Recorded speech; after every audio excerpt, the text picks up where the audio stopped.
Hello बच्चों, कैसे हैं आप सभी को नमस्कार। आइए, स्वागत है आपका अपने चैनल में विद्या पॉइंट में। और मैं हूं आपका अपना शशिकांत शर्मा। और आइए आज बेटा हम विसर्ग संधि करने वाले हैं। ठीक है, विसर्ग संधि। सबसे पहले हमारा जो प्रश्न है वह है विसर्ग संधि किसे कहते हैं। देखो, विसर्ग आपको प्लस से पहले मिलेंगे और इसके बाद कोई भी वर्ण हो, कोई भी वर्ण मतलब वह स्वर भी हो सकता है और वह व्यंजन भी हो सकता है। ठीक है, तो विसर्ग के बाद कोई भी वर्ण आने से विसर्गों के स्थान पर होने वाले परिवर्तन को, इसमें हमेशा विसर्ग संधि में विसर्गों के स्थान पर परिवर्तन होता है, चेंज आता है, विकार आता है, तो उसको हम विसर्ग संधि कहते हैं। उसको हम विसर्ग संधि कहते हैं। ठीक है बेटा, अब देखो हमारा जो टॉपिक है विसर्ग संधि में हम पढ़ रहे हैं विसर्ग संधि के स्थान पर श श स। ठीक है भाई, ये वाला श कहाँ होता है, ये श कहाँ होता है और ये स कहाँ होता है। ठीक है, ये हम पढ़ेंगे। तो देखो, सबसे पहली बात, इसमें दो ही नियम होते हैं। ठीक है, इसमें दो ही नियम होते हैं विसर्ग संधि के स्थान पर। ये जो तीन प्रकार के श हैं ये कैसे होते हैं। पहली बात तो ये कि इनका उच्चारण स्थान लिख लीजिए आप। जो ये श है इसका उच्चारण स्थान होता है तालु, ये तालु से इसका उच्चारण किया जाता है। और जो ये वाला है इसका उच्चारण होता है मूर्धा। क्या होता है बेटा? मूर्धा। और जो सड़क वाला स होता है इसका उच्चारण स्थान होता है दंत। ये बहुत काम की बात है, ये हमने अच्छे से इसको सीखना है, इसको अपने ध्यान में रखना है। ठीक है, अब दूसरी बात, ये तो हमारा इनका उच्चारण स्थान हो गया। अब ये विसर्ग के स्थान पर कौन सा स आएगा उसके लिए हमें क्या करना है। इसके दो नियम है। पहला नियम क्या है कि ये स कब होता है? ये तब होता है जब विसर्ग से पहले, ये विसर्ग है और विसर्ग से पहले कोई भी स्वर हो। विसर्ग से पहले कोई भी स्वर हो। स्वर मतलब ई भी हो सकता है, ऊ भी हो सकता है, अ भी हो सकता है। कोई भी स्वर हो और बाद में अघोष हो, बाद में अघोष, तो विसर्ग के स्थान पर ये तीनों स हो जाते हैं। अघोष कौन कौन से होते हैं? अघोष होते हैं प्रत्येक वर्ग का पहला और दूसरा वर्ण। जैसे क वर्ग का पहला होता है क ख, च वर्ग का पहला और दूसरा होता है च छ, ट वर्ग का पहला दूसरा होता है ट ठ। ठीक है, प्रत्येक वर्ग का पहला दूसरा वर्ण और तीनों स, ये और ये अघोष में होते हैं। और जब यहां विसर्ग से पहले कोई भी स्वर हो और विसर्ग के बाद यानी प्लस के बाद अघोष हो, तो विसर्ग के स्थान पर ये तीनों स हो जाते हैं। आपको ये देखना है। अब वो कौन सा स कहाँ आएगा उसके लिए हम अगला नियम पढ़ेंगे। पहले इसको आप क्लियर कीजिए। ठीक है, आपको परे अघोष चाहिए। प्लस से के बाद जो है हमें अघोष चाहिए और अघोष पक्का होना चाहिए। पहला, प्रत्येक वर्ग का पहला और दूसरा वर्ण होता है और तीनों प्रकार के स्वर होते हैं। ये अघोष में काउंट होते हैं और इनको छोड़ के जितनी भी वर्णमाला में बचते हैं वे सारे सघोष होते हैं। ठीक है, यहां आपको क्लियर हो गई बात। अब कौन सा स आएगा ये देखो, ये तो थी इसकी पहली बात। अब इसका जो दूसरा नियम है वह है कि यदि प्लस के बाद, जमा के बाद यदि तालु हो, तालु मतलब च छ हो, ये ठीक है, या तो पहला दूसरा ही मिलेगा आपको, या फिर मिलेगा ट ठ, और या मिलेगा आपको त थ, ये आपको मिलेगा त थ, ये मिलेगा। इसके बाहर तो आपको मिल ही नहीं सकता। या तो आपको च छ मिलेगा क्योंकि तालु ये वाला श आएगा, प्लस के बाद यदि ट ठ हो तो ये वाला श आ जाएगा विसर्ग के स्थान पर, और यदि प्लस के बाद त थ हो तो विसर्ग के स्थान पर ये वाला स आ जाएगा। जैसे जैसे कह जमा चित, ये कुछ भी नहीं करना है आपको। यहां विसर्ग से पहले कोई भी स्वर हो, यहां कोई दिक्कत नहीं है। यहां आपको देखना है कि परे अघोष होना चाहिए। च तो अघोष में है, अघोष में पहला दूसरा और तीनों श होते हैं, परे अघोष चाहिए, बस ये आपको याद रखना है। ठीक है, अब यहां पर च और च का उच्चारण स्थान होता है तालु। अब तालु यदि इसका उच्चारण स्थान है तो ये अपने सेम फैमिली मेंबर को एक्सेप्ट करेगा। जिस स का उच्चारण स्थान तालु होगा उसी को ये विसर्ग के स्थान पर ले आएगा। ठीक है, अब जब कह जमा चित होता है इसको हम जोड़ेंगे तो ये बनेगा कश्चित, ये बनेगा कश्चित। समझ आ गई मेरी बात। अब दूसरा उदाहरण देखो, जैसे बालह जमा च, ये है। आपने क्या देखना है, परे बस एक बार यहां विसर्ग को तो के से पहले कुछ भी हो कोई दिक्कत नहीं है, इससे परे आपको देखना है अघोष होना चाहिए। च छ पहला दूसरा है तो अघोष है, और अघोष है तो इसका मतलब विसर्ग के स्थान पर स आएगा। अब वो कौन सा स आएगा वो च से पता लगेगा। अब जो च है वह हमारा तालु है, च का उच्चारण स्थान तालु है, तो सेम फैमिली मेंबर को बुलाता है ये, इसका फैमिली मेंबर ये हो गया। ठीक है, तो बालह जमा च बनेगा बालश्च। क्या बनेगा, बालश्च। इसको ऐसे लिखेंगे बेटा, विसर्ग हट जाएंगे और विसर्ग के स्थान पर ये श आ जाएगा, आधा आएगामी श। ठीक है, जैसे कृष्णः जमा च, कृष्णः, कृष्णः जमा च, वही है, परे अघोष पड़ा है और ये सेम फैमिली मेंबर को बुलाएगा तो कृष्णश्च बन जाएगा। क्या बन जाएगा, कृष्णश्च बन जाएगा बेटा। ठीक है, ये हो जाएगा। ये तो थी च छ वाली बात। अब है ट ठ वाली, इसके उदाहरण देखो। ये तो हमारा यहां से क्लियर हो गया। अब यदि विसर्ग से परे ट ठ हो, अघोष तो ये भी होते हैं, ये भी होते हैं, ये भी होते हैं, पहला दूसरा अघोष में आउट होता है, लेकिन जब ट ठ हो तो ये अपने फैमिली मेंबर को लेके आएगा विसर्ग के स्थान पर, यानी इसको लेके आएगा। ट का उच्चारण स्थान मूर्धा होता है तो ये इसका भी उच्चारण स्थान मूर्धा होता है, सेम अपने परिवार के सदस्य को ये बुला लेता है। ठीक है, जैसे लेखकः जमा टीकते, ये इसका एक उदाहरण है और बहुत ही मुख्य उदाहरण। लेखकः जमा टीकते, अब परे अघोष पड़ा है और अघोष में ट पड़ा है, तो ट जो है ट का उच्चारण स्थान मूर्धा होता है, तो ये अपने परिवार के सदस्य को बुलाएगा, यानी श को बुलाएगा।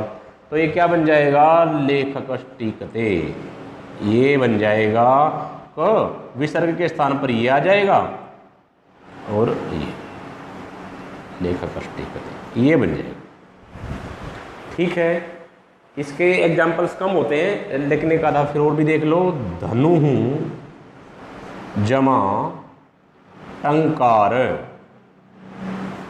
धनु जमा टंकार, तो क्या बन जाएगा, इधर देखो ये ट है और इधर देखो विसर्ग से पहले कोई भी स्वर है, हमें कोई दिक्कत नहीं है। यहाँ अ था, यहाँ उ है, कोई भी स्वर है वो चलेगा, पर परे अघोष चाहिए।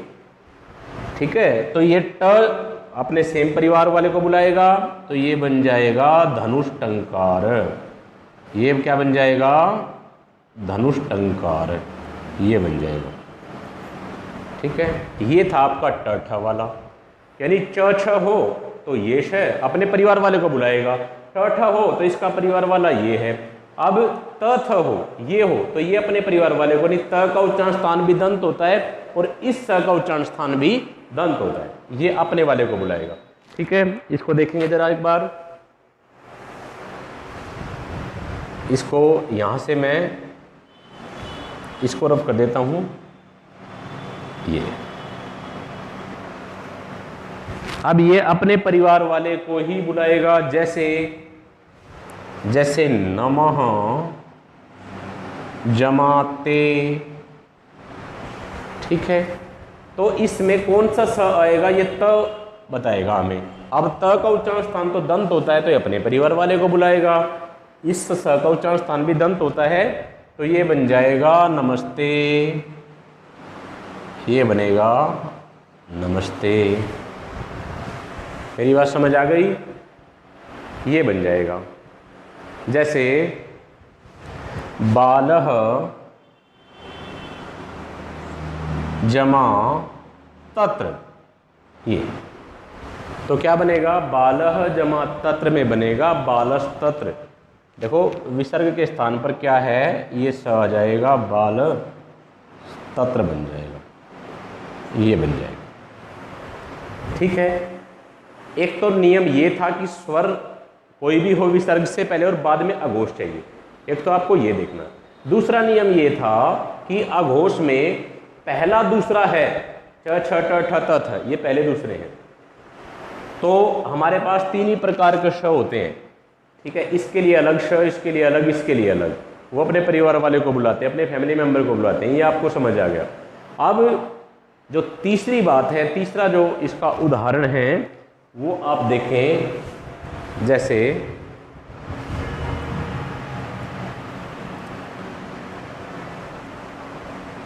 तीसरी बात में आपने क्या करना है, इसका तीसरा भी उदाहरण है। विसर्ग के बाद, यहां विसर्ग से पहले कुछ भी हो और बाद में जो भी श हो, चाहे ये वाला हो, चाहे ये वाला हो और चाहे ये वाला हो। बहुत सिंपल और बिल्कुल आसान है। यहाँ विसर्ग से पहले कुछ भी हो और यहाँ जो भी श हो वो सेम श को बुला लेगा। यदि ये वाला है तो इसी को बुला लेगा, ये वाला है इसी को बुला लेगा और ये वाला है इसी को बुला लेगा। एक ये नियम है इसका, ये इसका तीसरा नियम है, ठीक है। जैसे दुहु जमा शासन, ये है।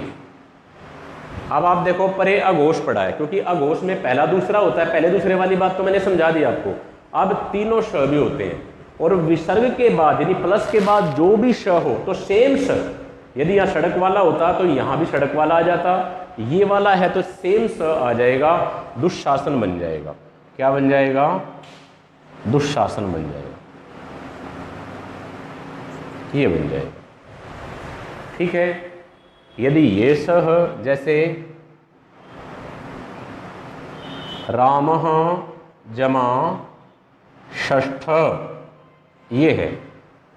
अब परे ये श पड़ा है तो सेम आ जाएगा, स तो अपने वाले को ही बुला लेता है, ठीक है। और ये छ छ फैमिली मेंबर को बुलाते हैं और ये सेम को बुलाते हैं, तो क्या बन जाएगा? राम षष्ठ, ठीक है। ये है स, जैसे निहि जमा संदेह, निसंदेह, इसको बना देंगे क्योंकि ये स है तो सेम को बुलाएगा, ये अपने वाले सेम यानी समान स को ही ये बुला देगा, निसंदेह बन जाएगा, ठीक है बेटा। ये थी आपकी विसर्ग संधि। इससे बाहर आपका कोई भी क्वेश्चन जाने वाला नहीं है, ठीक है। मैंने आपको बता दिया, एक बार फिर से देख लो। यदि अघोष में ये पहला दूसरा और ये तीनों स होते हैं, पहला दूसरा हो तो आपको फिर ये देखना पड़ेगा कि उसका फैमिली मेंबर कौन सा स है, और यदि इनमें से कोई स हो तो कुछ सोचना ही नहीं है। सेम ये वाला है तो ये वाला सेम आ जाएगा, ये वाला है तो ये वाला आ जाएगा और ये वाला है तो ये वाला आ जाएगा, इससे बाहर है ही नहीं। हाँ, एक चीज़ और मैं आपको बता दूं, थोड़ा सा इसमें रह गई। वैसे तो आपकी परीक्षा तक तो यही, परीक्षा में तो इतना ही आपका सफिशिएंट है, पर फिर भी थोड़ा सा आप इसको विस्तृत रूप से देख लें, इसको जान लें, समझ लें। जैसे ये हो गया, इसके बाद आपको क्या करना है, हमारे पास तालु भी हो गया, मूर्धा भी हो गया और दंत भी हो गया, ठीक है। तालु मतलब च वर्ग का भी काम हो गया, क्योंकि च वर्ग का हो गया तो ये आ जाएगा, और ये ट वर्ग का भी हो गया, और ये त वर्ग का भी हो गया। और वर्ग होते हैं हमारे पास 5, कौन कौन से? एक तो क वर्ग रह गया और एक हमारा प वर्ग रह गया, ठीक है।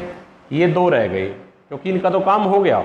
च वर्ग में तो च छ मिलेंगे आपको अघोष में, ट वर्ग में ट ठ मिलेंगे अघोष में, त वर्ग में त थ मिलेंगे अघोष में, लेकिन ये क वर्ग और प वर्ग रह गए। इनके मन में भी एक विचार आया कि यार एक स तो हमें भी चाहिए, इसने भी अपना एक स ले लिया, इसने भी ले लिया और इसने भी ले लिया, तो इनको ये स दिया गया, ये जो है ये इनको दे दिया गया। इनको कह दिया कि हम आपको ये दे देते हैं, पर हमारी एक शर्त है कि विसर्ग से पहले अ नहीं चाहिए, विसर्ग से पहले अ नहीं चाहिए, नहीं तो आपको ये नहीं मिलेगा, ठीक है। जैसे अब यहां इसने नियम को घटा दिया, नमः जमाकार होता है, देखो ये क वर्ग है तो ये अघोष, तो यहां पर ये स आना चाहिए था क्योंकि क को तो ये मिला हुआ है, पर ये क्यों नहीं आया? क्योंकि विसर्ग से पहले अ नहीं चाहिए, तो ये नियम क्लैश हो गया, नमस्कार बन गया, दूसरा स आ गया ये, ठीक है। आपने याद रखनी है, इसके बहुत सारे अपवाद हैं, नमस् तिरस पुरस अयस, इनमें सब में ये स आता है, नमस्कार तिरस्कार पुरस्कार, ठीक है, ये याद रखना है। और प वर्ग में ये श आता है, लेकिन कब आता है? जब पहले अ नहीं होता, जैसे निहि जमा फल। अब ये प फ अघोष है और नियम कहता था कि प को तो ये श मिला हुआ, क को भी ये मिला हुआ और प को भी ये मिला, और ये शर्त भी मान रहा है, विसर्ग से पहले अ भी नहीं है, तो ये निष्फल बन जाएगा, ये जो है निष्फल बन जाएगा, ये हो जाएगा, ठीक है। तो बेटा ये थी आपकी विसर्ग संधि, विसर्ग के स्थान पर श श श, ये इस प्रकार से होते हैं। तो आपको हमारी वीडियो अच्छी लगी, आपको देख करके काफ़ी मज़ा आया, आपको बहुत आनंद आया, तो आपसे मेरा एक ही मशवरा है कि आप हमारे चैनल को सब्सक्राइब करें, हमारी वीडियो को लाइक करें और ज़्यादा से ज़्यादा शेयर करें। धन्यवाद।